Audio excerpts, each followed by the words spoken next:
the miners be. Tune in when the sun goes down, MinerTalk's the word in town. From the Sun Bowl to the lights, we're talking football every night. Win or lose, we're standing tall, El Paso's pride, we've seen it all. MinerTalk, we're keeping it real.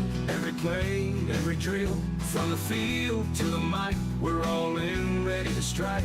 El Paso nights, the stars so bright. MinerTalk's got the spotlight. Orange and blue, we never stall. Talking miners standing tall. Franklin Mountains in the back, with the miners on the attack. We break it down every snap, with every fan we bridge the gap. The Rio Grande that flows so wide, MinerTalk's our city's pride. From the lows to the heights, we're here for those game nights. MinerTalk, we're keeping it real. Every play, every drill, from the field to the mic, we're all in, ready to strike. El Paso nights, the stars so bright. MinerTalk's got the spotlight. Orange and blue, we never stall. Talking miners standing tall.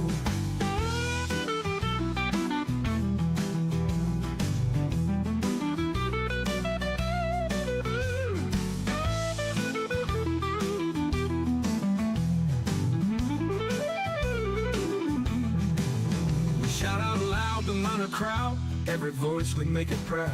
From the heart of El Paso, wherever miners let them know. MinerTalk, we're keeping it real. Every play, every drill, from the field to the mic, we're all in, ready to strike. El Paso nights, the stars so bright. MinerTalk's got the spotlight. Orange and blue, we never stall. Talking miners standing tall.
Cruising down the streets of BP, you know where the miners be.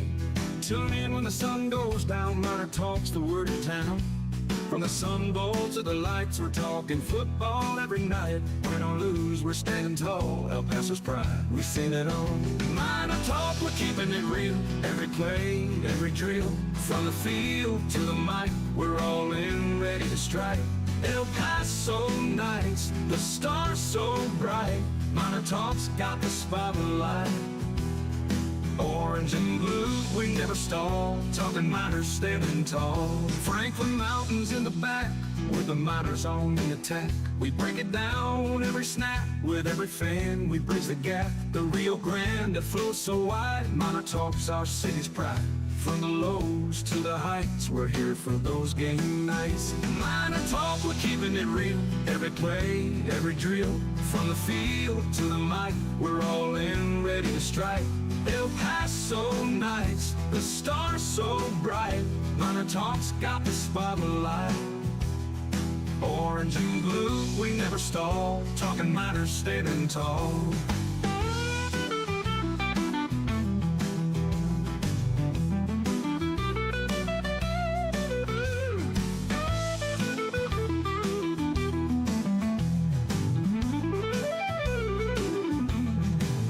We shout out loud the Miner crowd, every voice we make it proud. From the heart of El Paso, wherever Miners let them know. MinerTalk, we're keeping it real. Every play, every drill. From the field to the mic, we're all in, ready to strike. El Paso nights, the stars so bright. MinerTalk's got the spotlight. Orange and blue, we never stall. Talking Miners, standing tall.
All right, welcome back. We are live. MinerTalk here, presented by Jack in the Box. I'm Adrian Broaddus. We got a full house here tonight. Sal Montez, co-host of MinerTalk, is with us.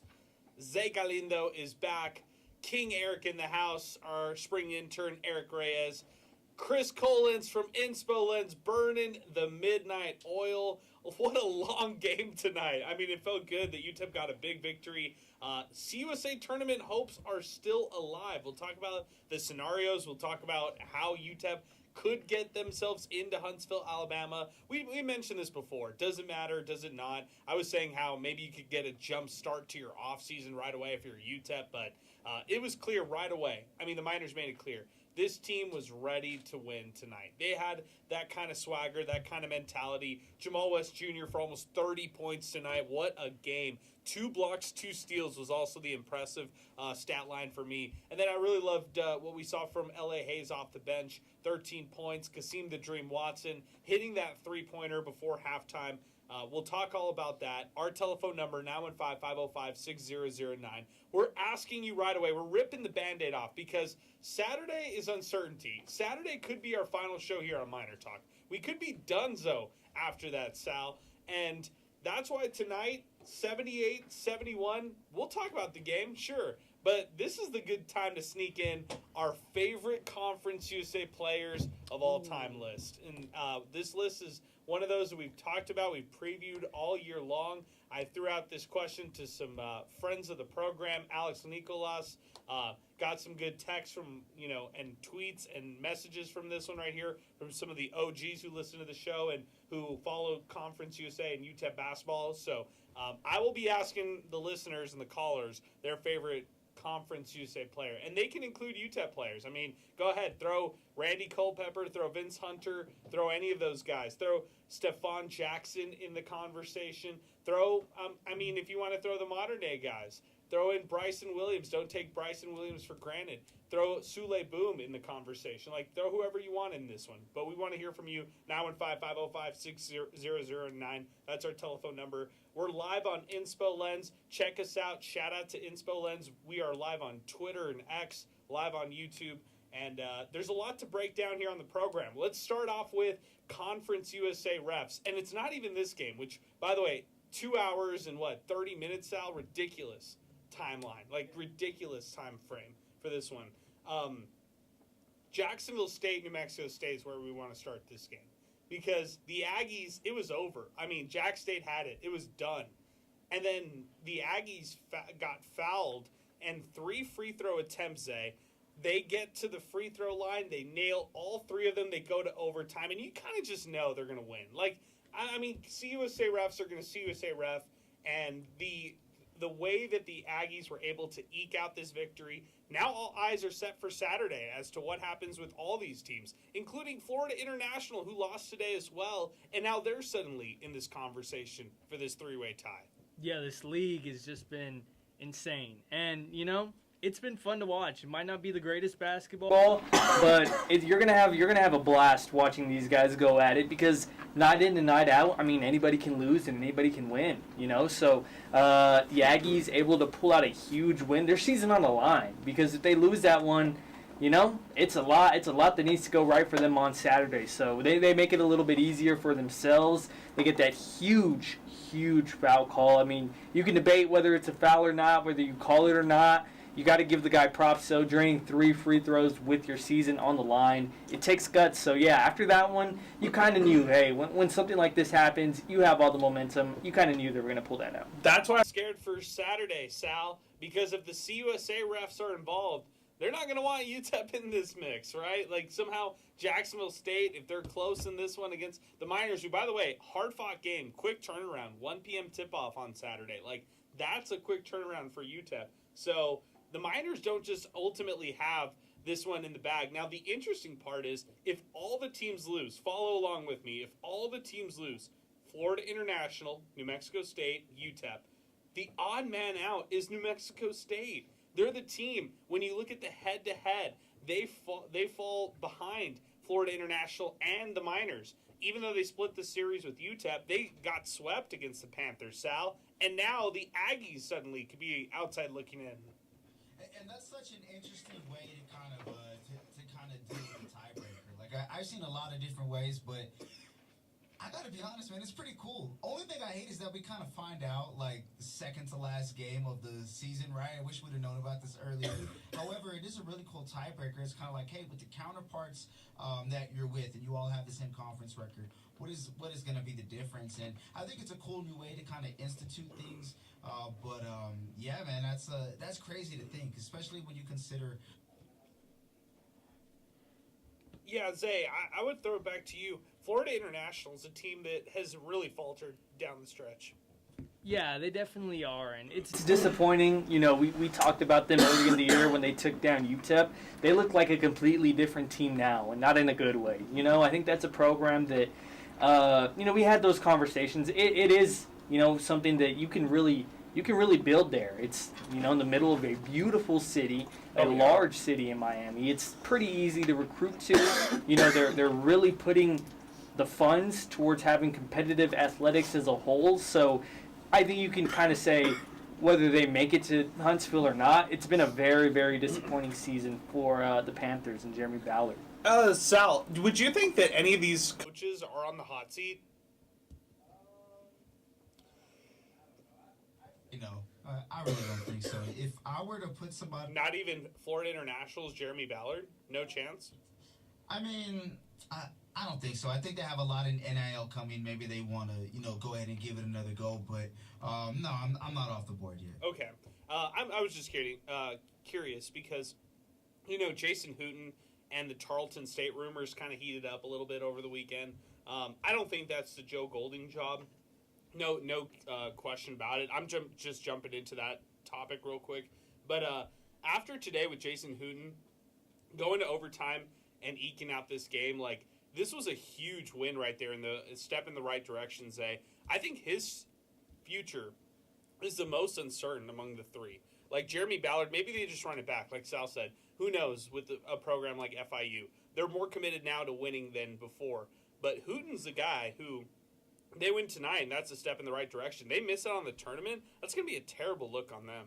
Yeah, I think I want to flip-flop between those two. I think Ballard, there's no way. If they make it, I don't think there's any way that he's still on board. Fair. New president, new, you know, ideas on the board. They kept him this year. I don't know how. I feel bad, but he's never had anything great these past maybe 4 or 5 years. It's been, it's been bad for the FIU Panthers, and I think missing out on the Conference USA tournament with an NIL budget like they had that's, comparable to the middle of the league where you should be in a position that you don't have to fight for your season come the end of the beginning of March. I think there's no way he sticks around. So I'd go with Ballard first and then Jason Hoon. Yeah, I wanted to start with this one just to kind of put to bed the thoughts, and I think people were real upset the last MinerTalk Sal. Like, people were infuriated after they lost the last Thursday game. I think it was to Middle Tennessee. I missed the Western Kentucky game, but that was terrible as well. I think now, this one right here, what I'm trying to say is, I don't think anyone among us thinks that Golding's leaving after this year. Are you on that same page? As far as what I've seen like in interviews and stuff, any type of cues, stuff like that. No, but even then too, one thing about Golding is that he's very consistent, with what he says and his actions. So there's been nothing out of the ordinary for him. I think he's just really that's all that's in front of him. Going into today was Kennesaw State. Now it's Jacksonville State. That's pretty much all that's on his mind. I can't speak for him, but what we've seen from him in the past, that's just what. All right, 915-505-6009. That's our telephone number. The buyout cost for Jason Hoon alone, that's probably where it doesn't get worth it. Like, we were looking at that today, and it's like $2 million, so no chance New Mexico State's going to do that. It would just be him getting another job. And, again, I don't know if that's going to actually happen.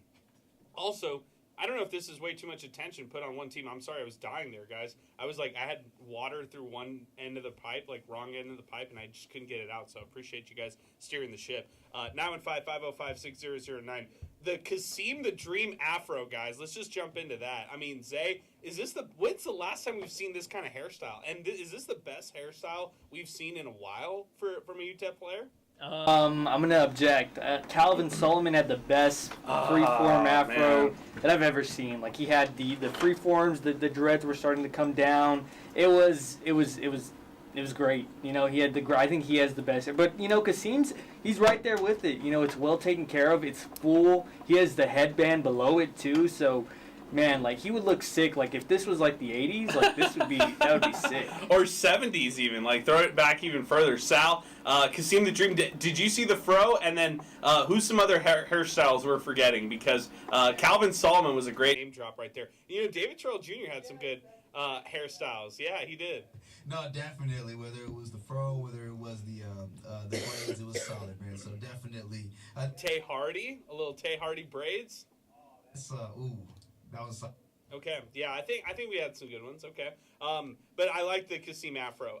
The pick or pass, guys. I want to do a quick segment, and then we're going to just jump into the Conference USA players. We can take calls however long we have. 915-505-6009. We're presented by Jack in the Box. They got multiple locations in El Paso, open 24/7, 365, because cravings don't have a curfew. Shout out to Jack in the Box. We're also here on Inspo Lens, live on Inspo Lens. Big shout out to Thomas Adams Apparel. I'm rocking the Thomas Adams Apparel hat right now, the MinerTalk hat. We're going to introduce the awesome MinerTalk Thomas Adams Apparel collaboration, the premium performance hat. It's designed in collaboration with us here on MinerTalk and Thomas Adams Apparel. Check them out online, thomasadamsapparel.com. These purchases that will go for these hats will be making a direct impact. Proceeds from every hat sold will go straight to the Goldmine Collective, the official NIL collective supporting all UTEP student athletes. So, yeah, UTEP and MinerTalk, is on board with the Goldmine Collective. We're trying to give back. We're trying to support the efforts here on the NIL train. So, if you like the MinerTalk hats, if you want to support a little UTEP NIL, visit thomasadamsapparel.com. You could learn more about buying these hats and seeing how your funds could go back to help some student athletes and support UTEP NIL. 915-505-6009. Guys, I want to say this one right here. The Miners had 4 straight losses. They were coming into this one having 22 of the last 27 games featuring double-digit deficits, including the last 4 games, the last 4 losses. They were down big in all these games. In this one, Sal, I felt like the Miners stayed the pace, and they led for 39 minutes. I mean, they showed and they proved that they were the tougher team tonight, better team tonight all around, and it was just a good start-to-finish win by the Miners in this game. Even in the late parts, I don't think they were really that worried. They kept distancing themselves. They would see one guy get hot, the other guy get hot, L.A. Hayes went off in the second half. You got a chance to see what Jamal West could do. 28 points, almost 30 points in this matchup. What a night for these guys.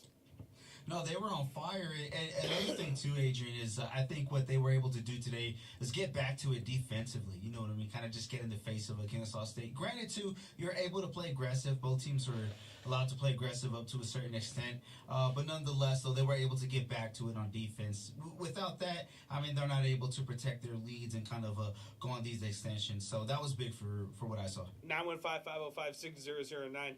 Other notes to mention right here in this game, I also thought that in the first half, when the Miners were up 9-2 early, I thought it just set the tone.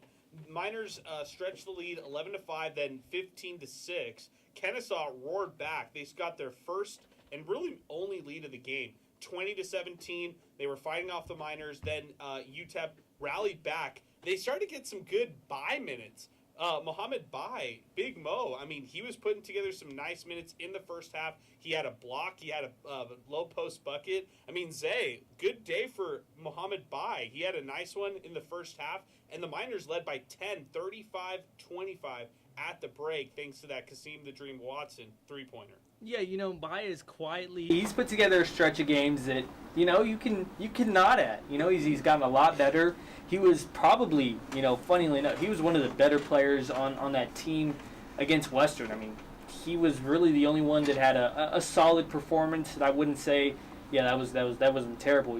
So. Yeah, Mohammed Bai. If you can get good minutes from him off the bench, him and L.A. Hayes, you're really in a good position for yourself. Hey, I'll ask you this, King Eric, or you, Sal. You throw in some thoughts too, but the bench kind of showed up all around. Trey Horton even hit a three in this game. You had guys like L.A. Hayes score 13 points off the bench, and like we mentioned, the Mohammed Bai minutes. They actually had production from their bench, which is more than we could say in weeks past for the squad. Yeah, I think L.A. Hayes was the spark that I think we all needed, that they needed. He had a sick reverse layup towards the middle, that second half. That was awesome. Yep. Kind of lit everybody up, got a fire under everybody else. So, yeah, L.A. Hayes was a big contributor tonight, and they needed somebody else to step up outside of Jamal West and Kasim Watson. So, it was a good sign. UTEP Miner texted in the program, don't start the show. The refs called about a foul and they need to review. By the way, the first game that we haven't been down by 10 in a while. So he was on the same level. I didn't even read that text before this one, but yeah, that was hilarious. Even Hunter texted, any opportunity to call a foul on UTEP, it was called. How many did they end up in the second half? 15? In the second half alone, 14. Good stuff, Hunter. I mean, he's just guessing right there, but exactly right. The Miners had all of these ridiculous fouls that were called in this game. So refs played a lot into it. Angry Tim Floyd fan does not like that. I'm tired of the Conference USA refs excuse. Name a fan base that loves the conference refs. I guarantee you Mountain West fans are telling the same way about their refs as any other fan base does. All right. Okay, Sal, this one I'm cool with. I hear what he's saying. Don't blame the refs for an excuse. Miners won this game. Don't blame the refs for an excuse.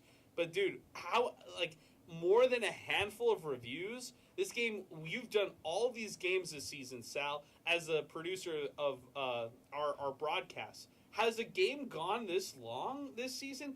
Quicker reviews. That's what we're asking for. Quicker reviews. I mean, this felt like a football game the way that it. Yes. 2.5 hour broadcast for basketball, and it's all because of the other Conference USA refs. Nobody wins or loses directly because of them. I get it. Maybe the teams are, if you want to put who's better, the refs or the teams, whatever. Maybe there's a small barometer, but hey, these guys are really bad. And of course, Mountain West fans are probably going to hate their refs. Of course, ACC fans are going to hate their refs. But you know what? Their refs are better. It's like there's tiers of food restaurants, and it's like this is just bottom tier food. Totally right. Totally right. That's a perfect way to put it. I mean, I watch so much college basketball. I'll watch the American East on a Tuesday morning. I watch so much college basketball. I can say with absolute certainty, Conference USA refs they're at the bottom of the list. I get where we're coming from. Don't blame the refs for this. I get it. All refs are bad. No one's going to like the refs. We don't like the refs, not because they call bad things against UTEP, because they call bad things against the game of basketball. How they referee, the terribleness, the long reviews, the horrible calls. I mean, sometimes I wonder, like, how did you get this? Like, how did you land this? There was this one where it was like a clear lane violation, like on the free throw. And Golding's just like ripping into the refs, like, how does this even happen? Like, how do you not call this? Like, clear lane violation by Kennesaw. And what you're supposed to do is a dead ball and it's UTEP's ball. But then they just redo the free throw, or they kind of reset. And it was just like they had lost order. And that's where my issues lied with the refs. But enough about the refs. Let's move on. Now in 550560009. We'll get to our favorite Conference USA players here in just a little bit. But let's wrap up the breakdown of this game. And then if you want to weigh in on this one, now in 550560009. Look, UTEP mentality was control what you can control. And in the second half, they were up by 10.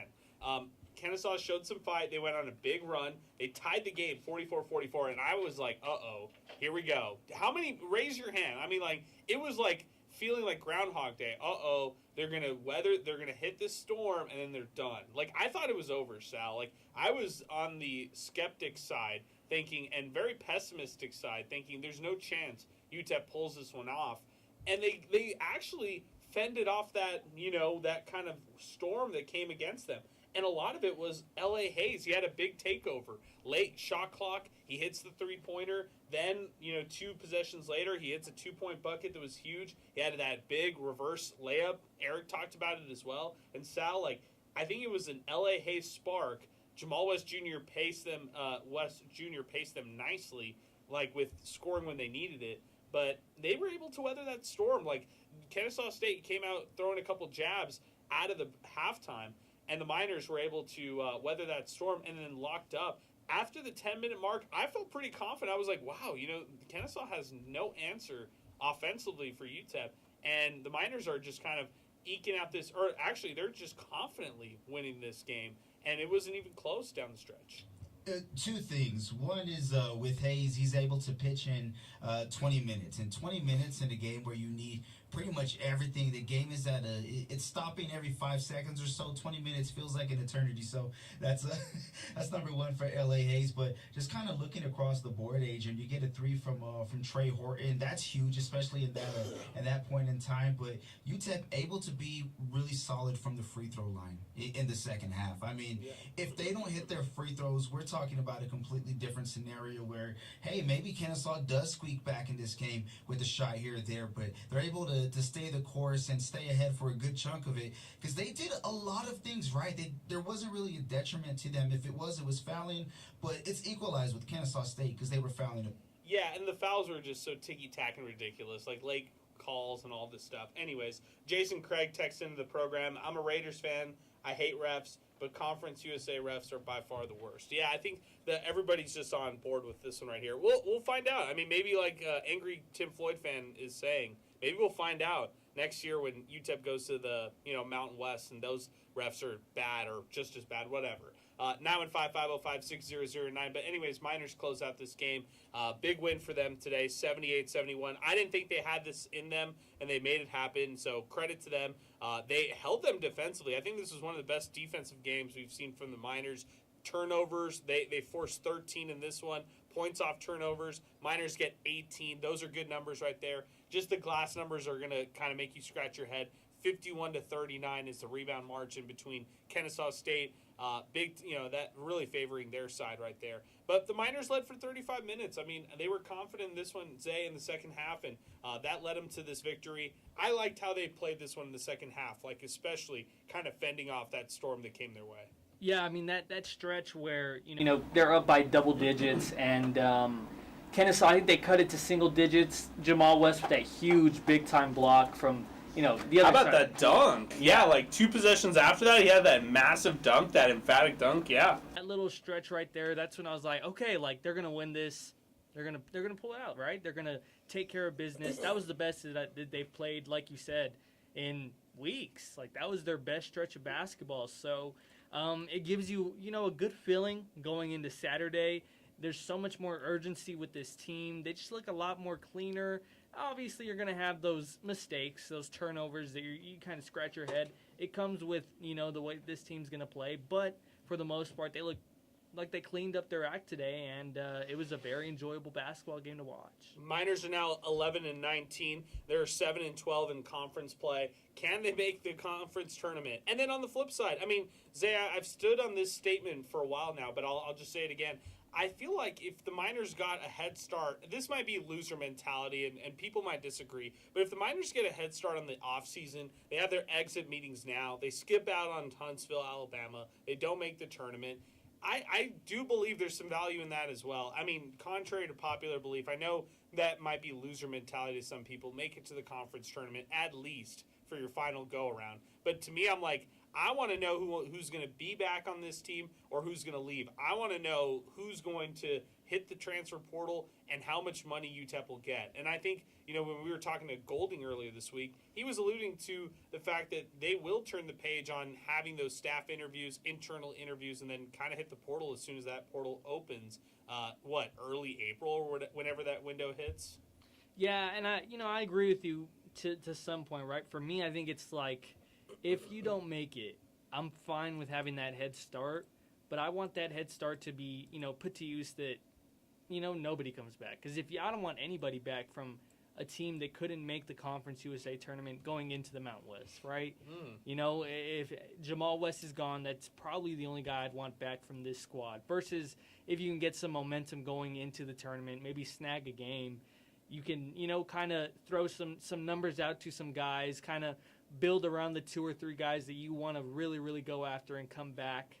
That's how I would look at it, right? If you don't make it, I'm fine with having that head start, with having that mentality, but I wouldn't want anybody back. Okay, let's actually do this exercise. I think we need to do this pick or pass exercise on guys who can return. And Sal, you got to jump in on this too, okay? So we'll just rope around this because I don't know if you can go, and then if you guys really want to elaborate on anybody, go ahead and elaborate, but we just got to just rip the Band-Aid off right here because if I had if you had the value of a certain player, and let's say the higher value players, if they were to return next year, in no order are Kasim Watson, Elijah Jones, and Caleb Blackwell. If you want to throw Tyrese Watson in the conversation, let's do that. If you don't, then maybe throw him in that next tier, whatever that looks like, okay? David Tubeck in the next tier is going to be in that one, along with guys like L.A. Hayes, okay? So that's kind of like the next tier. And then the following tier, so the third tier after that, or I should say below that, it'll be Trey Horton, Muhammad Bai, C.J. Smith, and then Bobby Montgomery. And then also throw in K.J. Thomas in that, all right? Don't forget about him. But let's just do the conversation. Let's start off from the top tier. Zay, pick or pass on what the perceived value could look like for Caleb Blackwell, Elijah Jones, and Kasim Watson. So go ahead. So if you're picking, you want them back based on their perceived value. So these are going to be money-making guys, like the higher tier guys, right? Yeah, and I feel like I feel like the Kasim and Elijah kind of get like a higher end of this. Fair. To me. No, just I'm with they're that. bigs and I'm with that. In this era, like their value will go high. Their value will go high. They're going to be more expensive, I'd say, in my mind. So they would demand a little bit more money. But I'd go pick. Okay, all three? I'd pick only Kasim and Elijah, if that's possible. Kasim and Elijah. Eric, go ahead. I'd pick, Kasim and Elijah. Unfortunately, I'd probably pass on Caleb. Just because I think you can get somebody in the portal that can do exactly what he does, just the same thing. Okay. Sal, any thoughts on those three? Kasim Watson, Caleb Blackwell, and Elijah Jones. I think I'm going to go Elijah Jones. Obviously, I'm biased. Need him on my fan. There you go. But, I just think, although it's been a rough stretch these last couple of games, you've been able to see a good sample size for what he could bring to the table. And, we'll see what happens going forward in the do-or-die game over the weekend. So that'd be my number one. And then as far as number two, oh, man. You know what? I'll say Kasim. Okay. Yeah. I like it. Okay. I'm going to go all three, no question about it, okay? And I'm just saying that. And I think that's a hotter take, and people might disagree. Okay, let's go rapid fire for the next group, okay? So next group of guys is going to be L.A. Hayes. Zay, pick or pass? Oh, yeah, that's a pick. Okay. Eric? Pick. Okay, Sal? Okay, picks all around. Chris, pick or pass? Give me a thumbs up if you're going pick with L.A. Hayes. Are you going to pick for that one? Yeah, you had to think about it. Okay, but he gave me the thumbs up. All right, KJ Thomas. Go ahead, Eric. Where are you at? Pick or pass? I'll pass. Oh, pass. Okay, Sal, KJ Thomas. Yeah, I think I'll pass as well. Wow. Zay. I'm really shocked by those answers. Yeah, I'm shocked I'm too. Picking. I'm picking as well because I think the value won't be as high, and you're getting an off the bench defender that you wouldn't have. Like, it's hard to recruit bench players, and I would not be surprised if, like, Caleb Blackwell, I'm not saying he's going to come off the bench, but if the Miners prioritize to keep him and they still improve that backcourt, could you see a rotation where they stagger it and he comes off the bench sometimes? Sure, like, you could see that possibly down the line, or you could see him starting and then another guard come in to spell him, and you really improve that backcourt in the offseason, whatever that kind of looks like. But I'm just kind of talking out different scenarios. Okay, next tier of guys, okay, Mohamed Bai. Zay, we'll start with you. Where are you at? Pick or pass? Pass. Pass! No! I'm jumping right in on a major pick. Dude, this guy might be super cheap. Come on. Like, no. In an era where you need... Is this just like, I need a roster spot? Like, no, I need his roster spot? Why?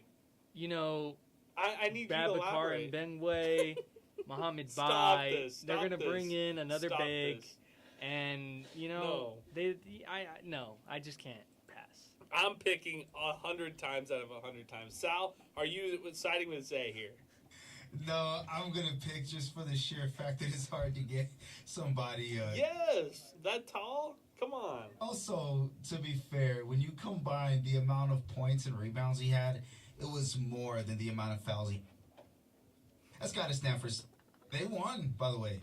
Delano Tapley is on the way from San Antonio Brennan, and he's going to steal Mohamed Bai's minutes, and he's going to be It's okay. 100 times It's okay. better. Twin Towers. You can have both of them together. Twin Towers. Eric, pick or pass? I'll pick. Yeah, what's wrong with you, Zay? I'm so disappointed. I thought we were on the buy team. I thought you're waving buy to buy. Come on, man. That's messed up. Trey Horton. Is anybody picking? Sal, go ahead. Pass. I think we're all unanimous here, right? We are. Yeah, I mean, just, and actually maybe good for both sides. Like, he probably needs a good fresh start. CJ Smith, we haven't seen him in a long time. Pick or pass, eh? Yeah, I'll go pick if he's not on scholarship, which I don't think he is. Okay, oh, fair. Yeah, extremely cheap. Eric, I guess this is a no-brainer right here. Yeah, pick. Yeah, Sal, you good on that one? Okay. Chris, you good with the pick? No, he's on pass. See, he's like, give me the roster spot instead. Give me the roster spot. That's what Chris says. I like it. 915-505-6009. A little pick or pass. Oh, Bobby Montgomery, our final guy. Yeah. Oh, I'm all in. I'm Pick. picking. Yep. Okay. Oh, unanimous pick all around. Okay. I'm picking too. I think you can get some good value there. I'm a little worried, though, about roster spots. Now we don't have a lot of roster spots. Tubeck, are we all passing? Are we all passing there? Yeah, okay. Everybody's passing. Yeah, and Eric had to laugh a little bit there. Okay. But I'm a little worried about roster spots if all things break the way we're saying. I don't think this is going to happen. I think law of attrition, law of averages tell you it's going to be more than half. So just a fun, quick exercise on that one. But I did want to do that one. I had that on my list today that we needed to hit on. Because, guys, let's be real. Saturday's show is going to either be the final game or we're going to look ahead to the conference tournament. And that's just it. It's either the last show of MinerTalk of the year or Miners somehow get into the tournament, which actually could come their way. The scenario I do want to bring up is one that was brought up by Brett Bloomquist, and I think you're going to appreciate this one, Sal. This was the doomsday scenario that I coined right now from Brett Bloomquist, our pal from the El Paso Times. Imagine a scenario where Delaware lost out, New Mexico State lost out, and UTEP lost out. Like, had they lost today, New Mexico State, had they lost today, and then Delaware, had they lost today. Like, all these teams lose, and they all lose out this entire weekend. It's a three-way tie for the bottom of the barrel of the conference.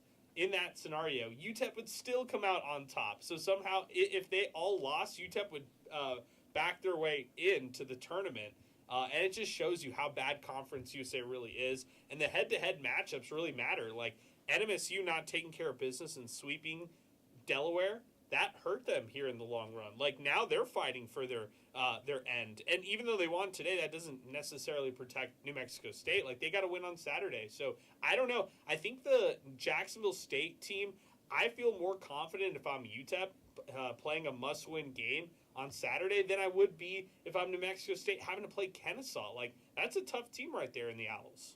Yeah, and I think we've seen, pretty much just like gutting or gut-wrenching loss, gut-wrenching game after game for the Aggies these last couple of weeks. How much do they have in them still at this point in the year? And it's easy to say that, right? Because they're able to, come out on fire after today's game, and UTEP winning today's game as well.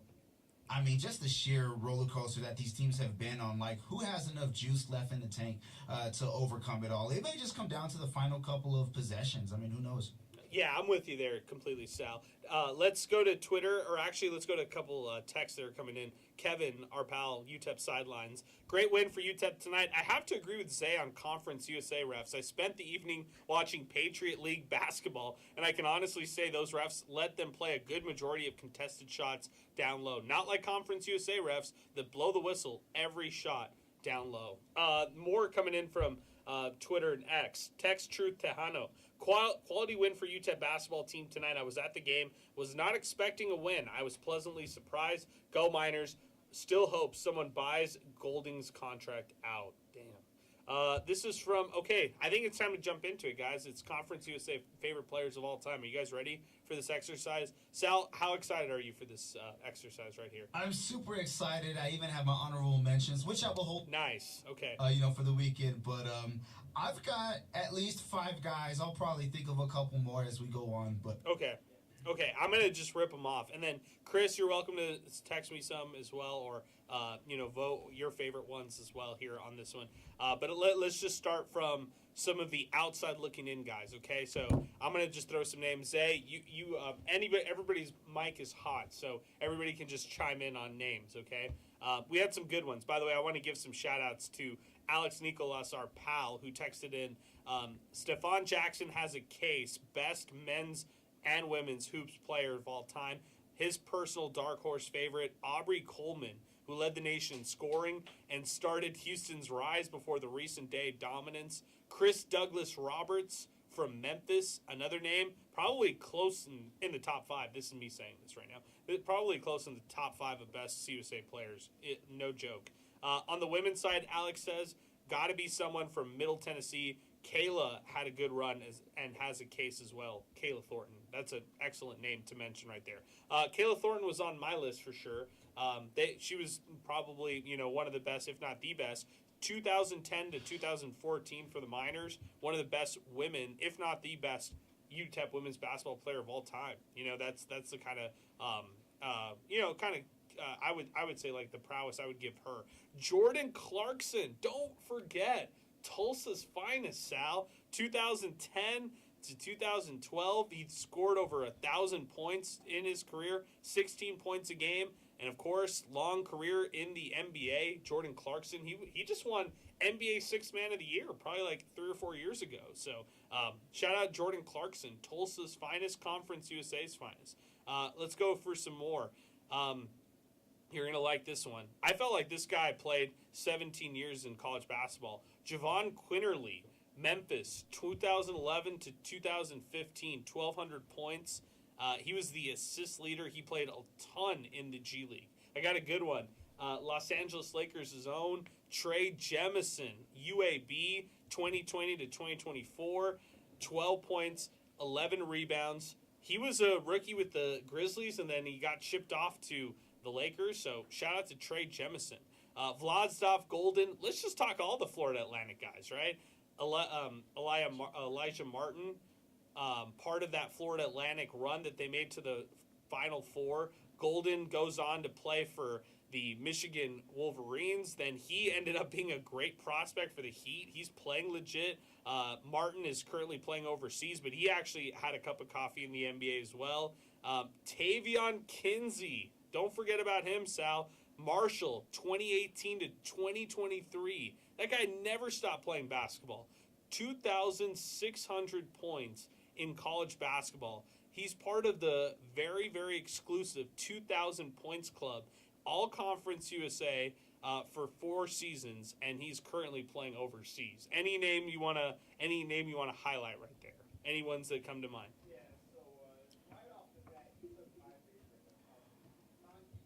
Conference USA player of all time, Aubrey Coleman.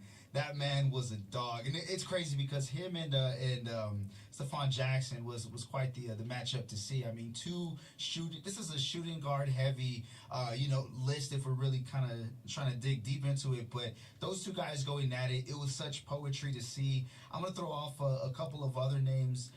There was one that he mentioned. I was trying to remember, but how about this for women's basketball? I do want to highlight one. How about Erica Agumake? Oh, great name, great name. And player, and obviously we know what type of players are in that family, right? Just amazing athletes. But some other names I wanted to throw out there. Jordan Clarkson was another one that I had found out. But I think the obvious choice. How can we forget Derrick Rose? Oh man, he was my number one. I think it's one, and it's not even close. Like if you had to give me best player Conference USA history, it's Derrick Rose, not even close, right? Yeah, I don't even think it's close. It's a huge gap. Zay, any names stand out to you?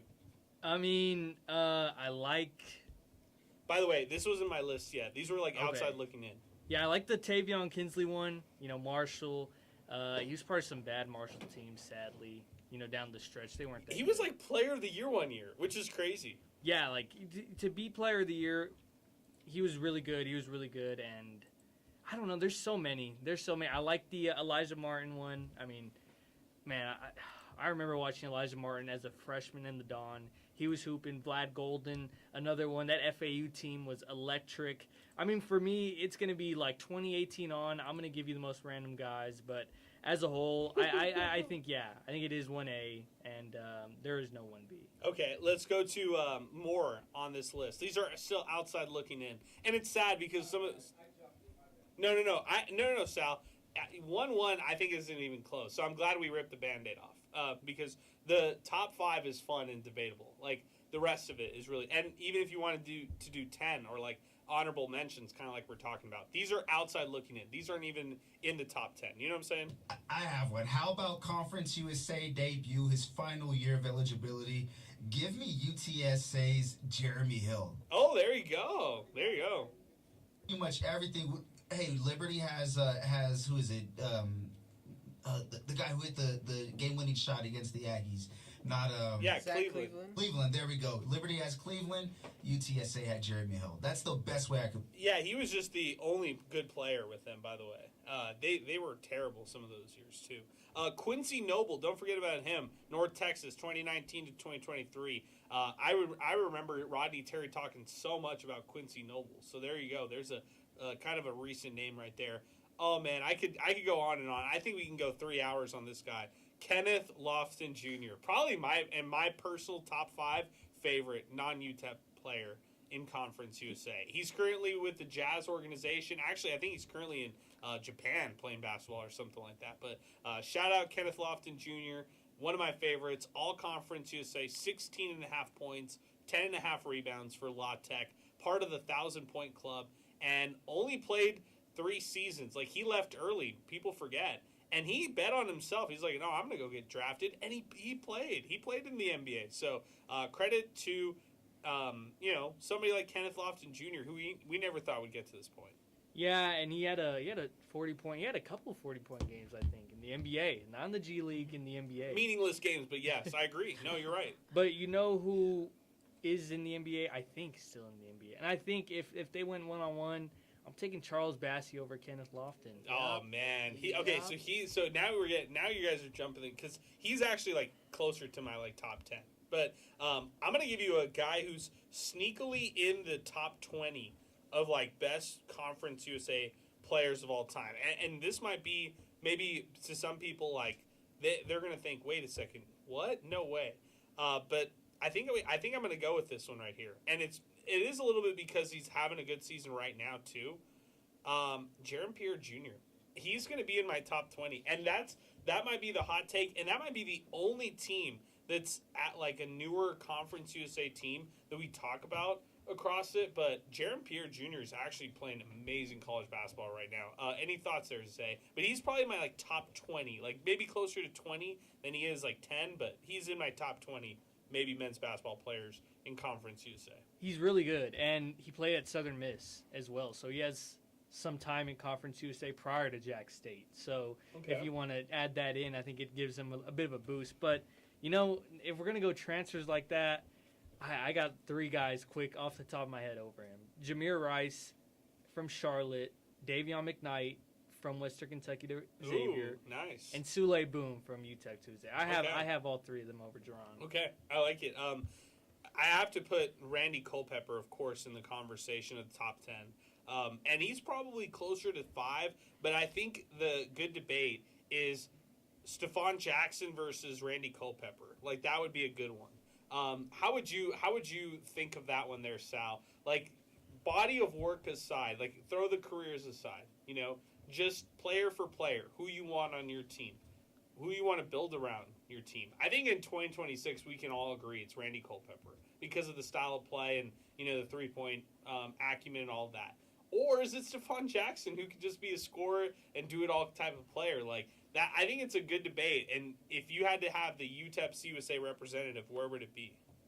No, I'll definitely go Randy Culpepper. I choose, in my heart, I choose Stephon Jackson over Randy Culpepper, but just I grew up in a different era where 2s were a lot more valuable than they are today. So for that being said, you just get a lot more versatility with Randy Culpepper. I mean, this guy was a highlight machine. If you turn on DJ highlights, you're going to get a dunk here or there, but you're going to get a lot of jumpers, you know, some clean looks at the cup. For Randy, you don't know what you're going to get, but you know you're going to love it. So, and we're going the last 20 years. We're going to stick to when UTEP was in Conference USA. So we're going to go from 2006 to 2026. So right now, Hunter texted, was Paul Millsap CUSA? The answer is yes. He was actually with Louisiana Tech, which is interesting enough. He's probably, if you look at the best players in CUSA history, he's probably in that top 3 conversation. So with Derrick Rose.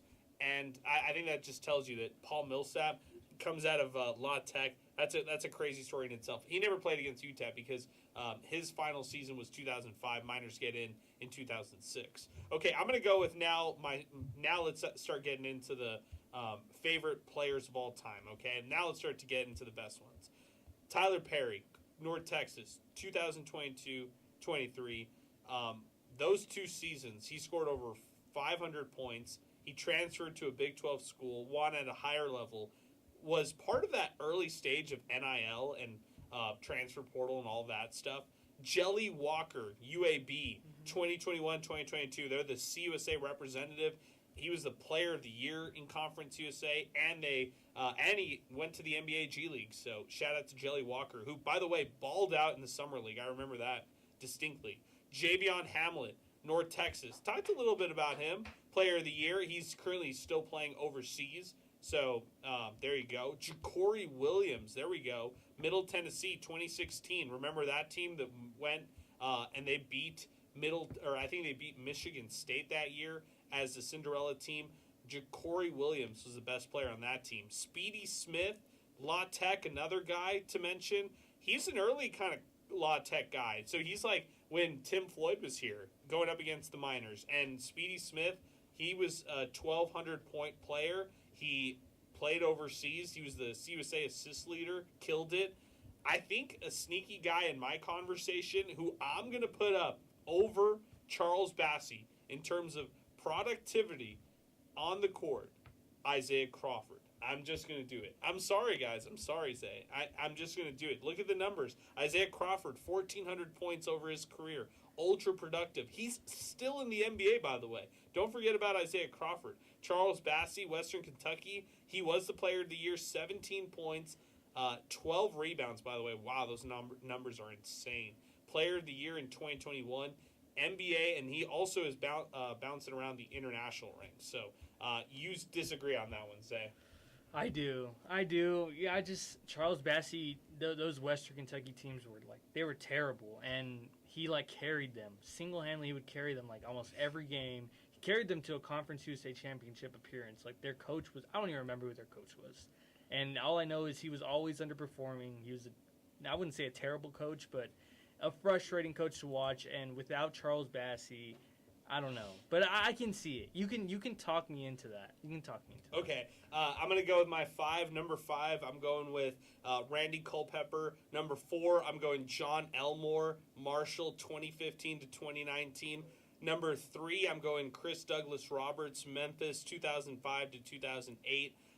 Will Barton, number 2, and then Derrick Rose, number 1. Go ahead, Sal. You tell me. Any other ones that I missed? We have a lot of solid ones. For sure, got Randy Culpepper. Elmore was amazing. I got another name too, one that I want to throw out there, just on the outside looking in. But Robert Vaden. Hey, great one. Yeah, great one.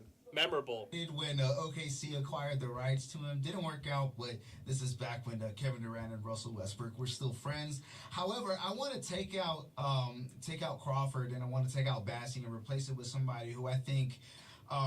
Derrick Rose, we know what he did as a freshman, but probably the next best freshman season we've seen, none other than Marshall's Hassan Whiteside.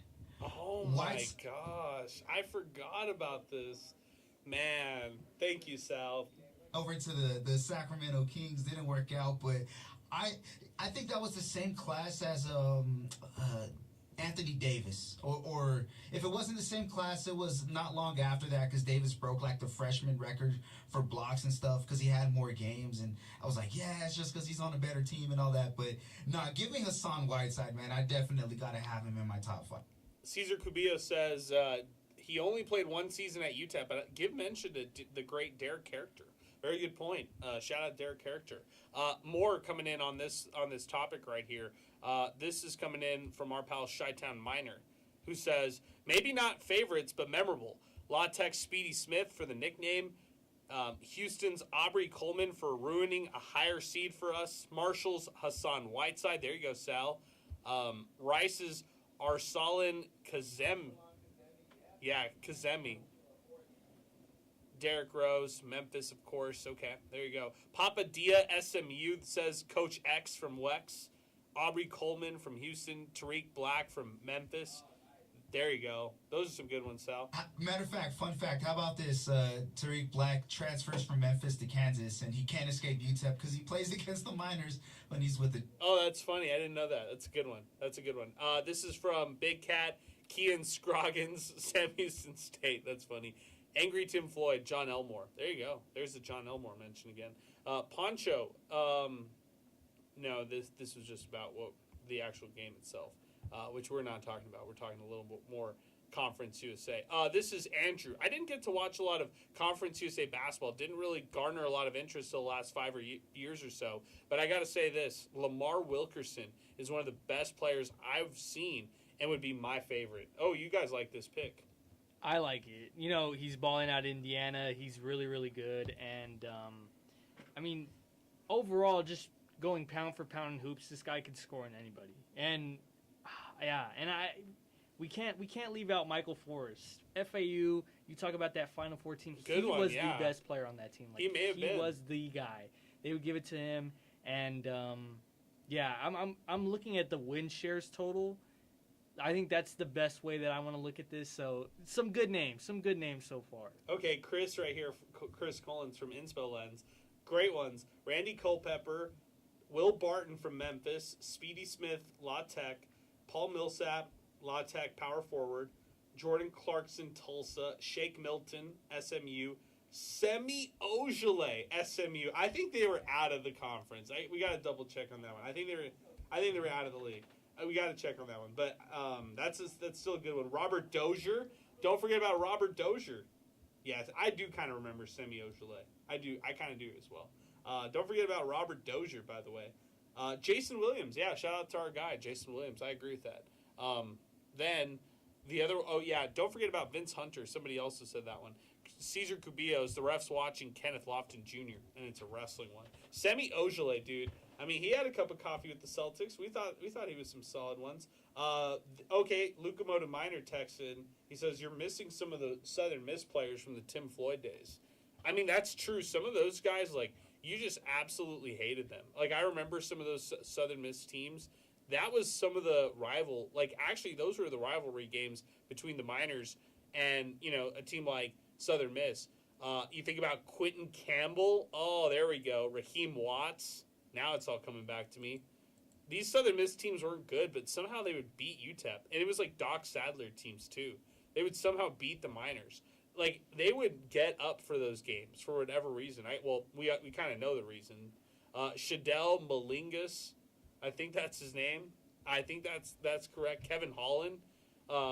Yeah, now I'm starting to remember these guys. Okay, we got some Southern Miss in this representation. Zay, any other mentions you want to get? Any other names you want to throw out there for Conference USA? Highlights. Guys, this guy might be in the top 10, and we haven't had a mention of him yet. It's March Madness legend Giddy Potts, man. He was amazing at Middle Tennessee and led them to the upset over Michigan State. So I got to throw him in. Really good one. Actually, he probably should be the hero. I was wrongly attributing that one. He should be the hero of that team. So that was a great one. Giddy Potts. Good one there, Zay. Any other names you want to throw out there for Conference USA? You know, no, I'm going to say, are we like fully into the top 10 now? Oh. Like, where are we? No, I already gave my top 5. Like, I already gave him the top 5. Derrick Rose, number 1.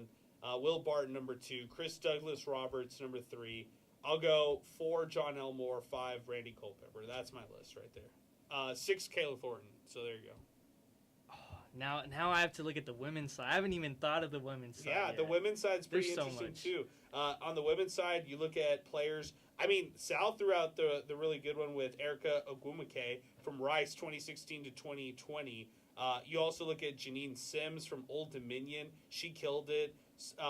If you really wanted to go back to the TCU days, you can find some really good players. Jillian Robbins from Tulsa in 2006, fantastic. Courtney Taylor from Houston, that was one of the big ones out there. Savannah Wheeler from Middle Tennessee. A lot of the Middle Tennessee players are going to be represented. If you wanted to throw a New Mexico State player out there, Molly Kaiser, solid career that she had. So there you go. There's some Ashley Lang, Southern Miss standout. Jerica Jenkins, Florida International. So we've seen some outstanding. Nancy Mulkey, don't forget about her from Rice, 2019 to 2022. She was killing UTEP. So, there were some really good ones. By the way, Justin with a good one. Trey Murphy from Rice. How did I not know this? Am I off on this? Is that correct? That sounds. I didn't know. Sounds that right. Yep. Yeah, Trey Murphy. I remember Trey Murphy at Rice. Do you say you don't? I do. Okay. I remember. Wow. He was good at Rice too, and then he went to Virginia and he lit it up. Now he's killing it with the Pelicans. Okay, I like it. Travis Evie, Max Fielder. Quincy Olivari. Quincy Olivari. There we go. Jameer Young from Charlotte. Chris Mullins, don't forget about him. Not the Chris Mullins you're thinking of, but Reggie Upshaw, good one. Good random. Now we're talking some random ones. Trey Murphy was indeed on the 2019 Rice Owls, who were 13 and 19, terrible that year. Mm-hmm. Western Kentucky, are we not naming enough Tavion Hollingsworth players? Jared Savage, a little Jared Savage love? No, I don't think so. I think we're pretty good. I think we wrapped it up pretty nicely. I think I got one more. All right, go ahead, Eric. Keaton Wallace. Oh, yeah, Keaton we Wallace. forgot. Lane Frank sent us Keaton Wallace and Javon Jackson. How do we forget Javon Jackson? They were studs. Javon Jackson, Sal. We like Javon Jackson, right?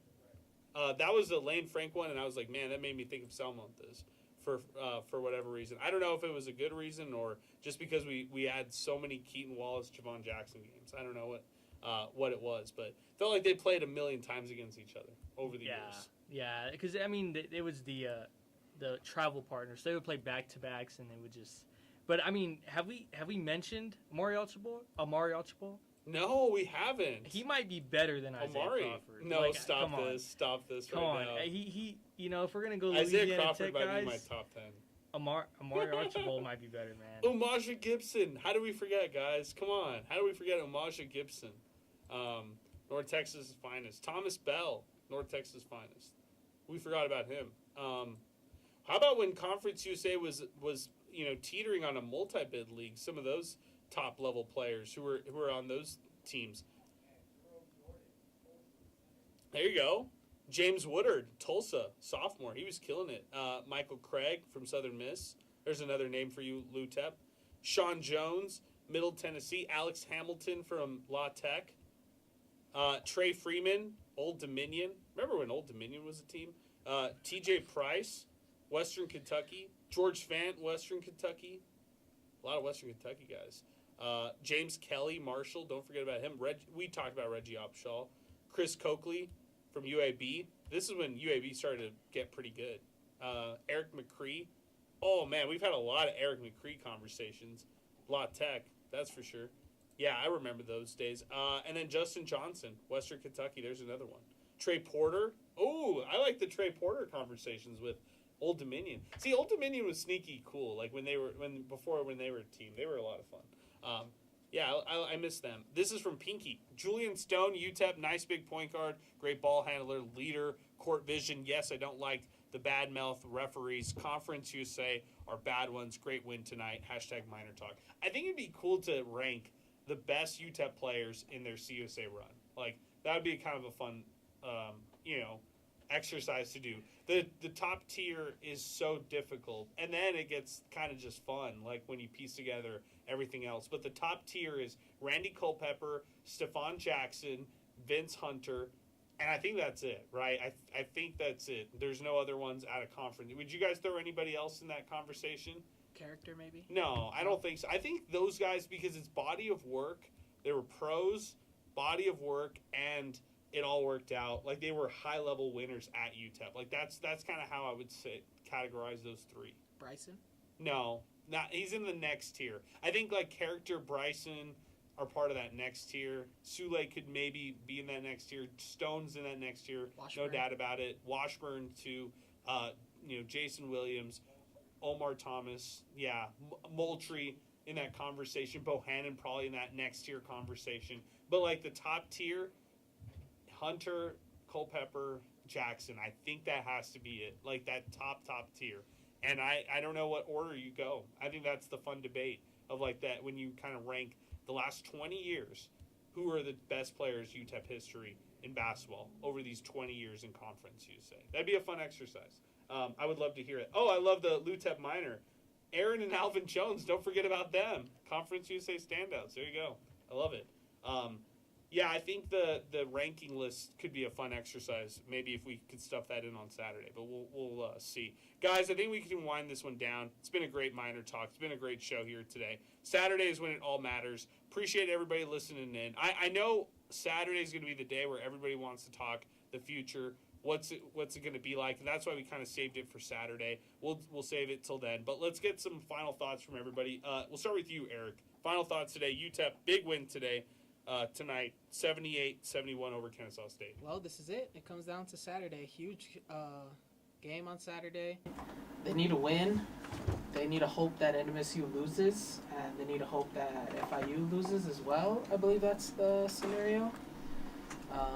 So must win. And if Saturday is the final CUSA game, I have a theory as to why UTEP has been so terrible for these past 2 weeks. What's your theory? I'll save it for Saturday. Okay, you'll save it for Saturday. I like it. Some cryptic stuff there. I like it. Let's go with you, Sal. Final thoughts as we're winding it down. Other side, as close to wire as you could get. They were able to be the more effective team throughout 40 minutes of inconsistent and disruptive flow to their game. Same thing for Kennesaw State, just couldn't get any rhythm going. That whistle was blowing a lot today. So you want to keep that aggression going into the final game of the year.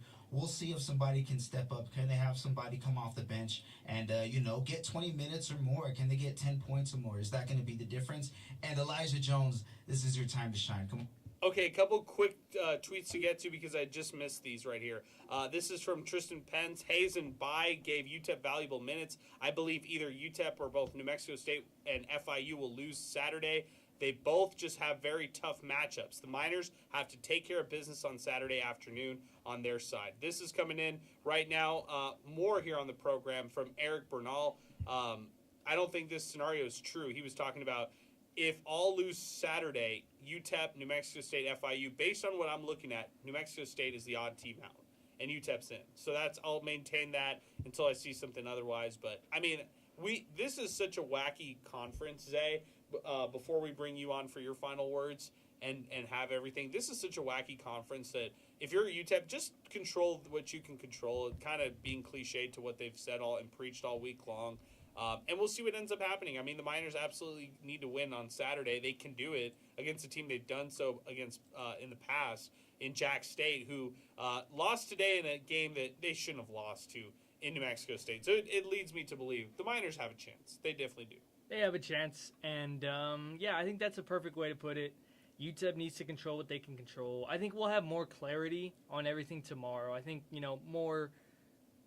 better of an idea of what needs to happen on Saturday. This conference, like we've mentioned all program long, like it's been a war. It's been a war towards the end of this, towards the bottom of this conference for that final spot, and at least UTEP's playing meaningful basketball in March, if that's the way you want to put it. Oh, man, I don't know if I would put it this meaningful. But, hey, maybe they've got some meaningful upcoming weeks ahead of them. Whatever happens. I'm fascinated on this offseason.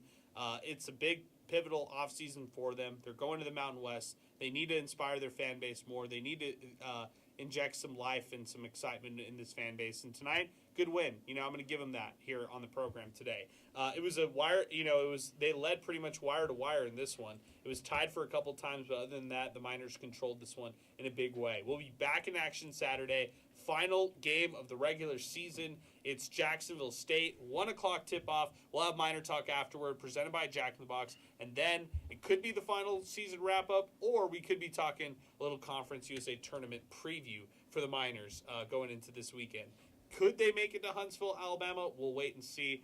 But for everybody here in the studio, for Chris Collins, for King Eric, for Zay Galindo, for Sal Montez, I'm Adrian Broaddus. We're signing off. Late Night Miner Talk, presented by Jack in the Box. Also brought to you in part by Thomas Adams Apparel, right here on 600 ESPN El Paso. From hometown to national.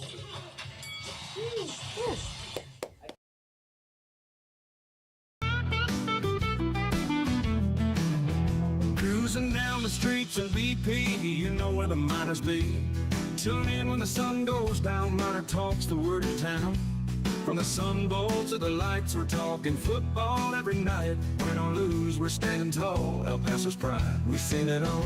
Miner Talk, we're keeping it real. Every play, every drill. From the field to the mic, we're all in, ready to strike.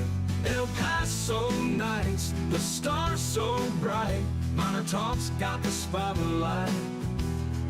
Orange and blue, we never stall. Talking Miners standing tall. Franklin Mountains in the back, with the Miners on the attack. We break it down every snap. With every fan, we bridge the gap. The Rio Grande that flows so wide. Miner Talk's our city's pride. From the lows to the heights, we're here for those game nights. Miner Talk, we're keeping it real. Every play, every drill. From the field to the mic, we're all in, ready to strike. El Paso nights, the stars so bright. Miner Talk's got the spotlight. Orange and blue, we never stall. Talking Miners standing tall.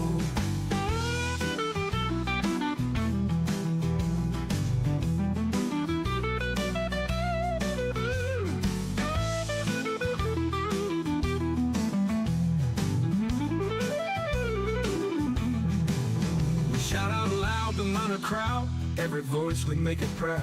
From the heart of El Paso, wherever Miners let them know. Miner Talk, we're keeping it real. Every play, every drill. From the field to the mic, we're all in, ready to strike. El Paso nights, the stars so bright. Miner Talk's got the spotlight. Orange and blue, we never stall. Talking Miners standing tall.